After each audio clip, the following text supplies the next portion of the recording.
Senator John Thune joins us. Good evening, sir. And good evening, Greta. President Obama was dead wrong on the law. The Supreme Court has the authority to overturn Congress, and that's about 150 years old, Marbury versus Madison, so he's dead wrong on that law. But nonetheless, are the Democrats, are they sending a shot across the bow to the court warning them?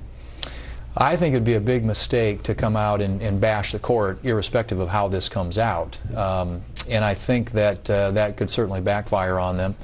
It seems to me, at least, there are 169 acts of Congress, as you noted, that have been overturned by the courts. One as most recently is 2008, and that had to deal with the habeas corpus rights of detainees at Guantanamo. And of course, at that time, Vice President Biden was a senator, and he came out and praised that decision. So I think that, you know, if the court, irrespective of how the court rules, will be respectful of the court.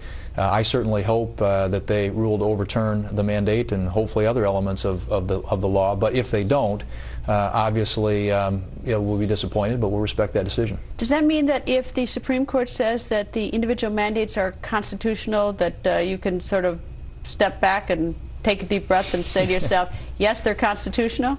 Well, there's always still a question. I mean, obviously, this thing was, the reason we're at the Supreme Court is because there was a lot of conflicting opinions coming out of district courts and appellate courts.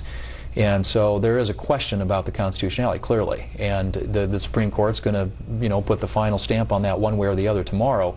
The one thing that we do know is, irrespective of whether they decide it's constitutional or not, that doesn't mean that it's good policy. We will continue to argue that it's bad policy. The American people have rejected Obamacare. It's something that is driving up health care costs, not bringing them down. It's causing us job losses across this country because of the higher costs that it imposes upon small businesses, the new taxes, the mandates.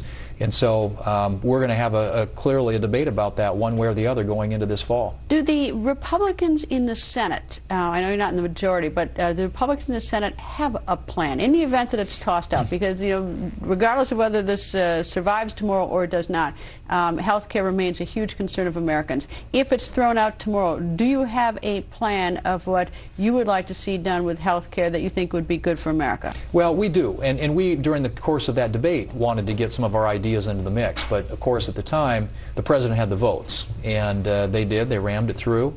They didn't need Republicans, didn't attempt to recruit Republicans or incorporate the ideas that we brought to the table. But the one thing that we will do differently is listen to the American people and approach this in a more thoughtful way, and not come up with a 2,700-page solution to this that creates a huge $2.5 trillion expansion of the federal government. Many of the issues that pertain to health care in this country that concern most Americans can be solved short of a $2.5 trillion behemoth program like what the Democrats and the president came up with. You know, something that's not part of this debate, but the thing that I always thought is sort of worth discussing about the health care law is the fact that you have 2,700 pages of this health care law, and the people who voted for it, we voted for you. Or voted against you, whatever. It then goes out to HHS, to people who we don't know, whose names we never get, who we never voted for, who then create the rules of implementation, which is really sort of the guts of it, of how it affects us.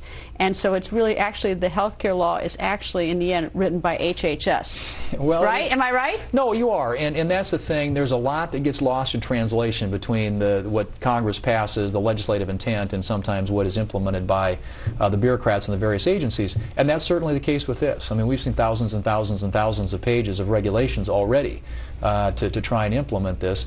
But that's what you run into when you pass a 2,700-page solution that dramatically grows the size of government and gets away from what we've been doing with regard to health care in this country for a long time, and that's trying to keep at least some level of choice and competition. We believe there is a way that you can approach this that's commonsensical, that uses a step-by-step approach, implements reforms that will lower the cost for people in this country rather than increasing it, which is what we're seeing, and which is what many of us predicted when this particular bill passed. I think what troubles a lot of Americans as well, if I can be so bold as to speak to them, not only the fact that the rules are being written by people whose names we don't know, who we haven't voted for, but of the 2,700 pages is the idea that something so monumental for the American people as their health, and people voted yes or no, having not read it. And and frankly, I've tried to read it. If you really do sit down and read what was passed, it is incomprehensible. It truly is. Well, I've tried to do it too, and I'm not a lawyer like you are. You're probably used to reading that kind of stuff, but yeah, it is incomprehensible to I think to most Americans. I think to everybody. Well, I actually, you know what? I would love to challenge a member of Congress to tell me about these different provisions. I mean, I've actually read them, and you can read from one page to the next, and it really doesn't make any sense. It doesn't, and it's completely. And maybe if in the context of 1,000 pages or something, it makes sense. But if you try and sort through that and grind your way through it, it's incredibly frustrating. And that's why I think most Americans said, we want health care fixed. We do have challenges that we need to face in health care, but there is a much better way. Well, there's a serious, I mean, there's no question it's a serious problem, and it's a hugely important to the American people. I'd like to be able to understand the bill. Right. Well, and I think that most Americans would like to understand the bill, and that's why I think going back and going about this in an entirely different way is so important. I think listening to Americans and listening to healthcare providers and being thoughtful and responsible and doing this in a step-by-step way that implements common sense reforms that people in this country can really understand. I think handing the reins of this thing and handing this incredible amount of power to bureaucrats in various agencies in Washington, D.C., I think is what most Americans found most offensive. Well, I think even one of the members of the court in hearing arguments said, what do you want me to do, read 2,700 pages? Right. I mean, you know, that's sort of the dirty little secret, is that nobody's reading it. Right. And nobody wants to. Anyway, Senator, nice we'll to see you. Find out tomorrow. We will certainly find out tomorrow whether it's constitutional or not. Those 9 get to decide. Thank you, sir. Thanks, Greta.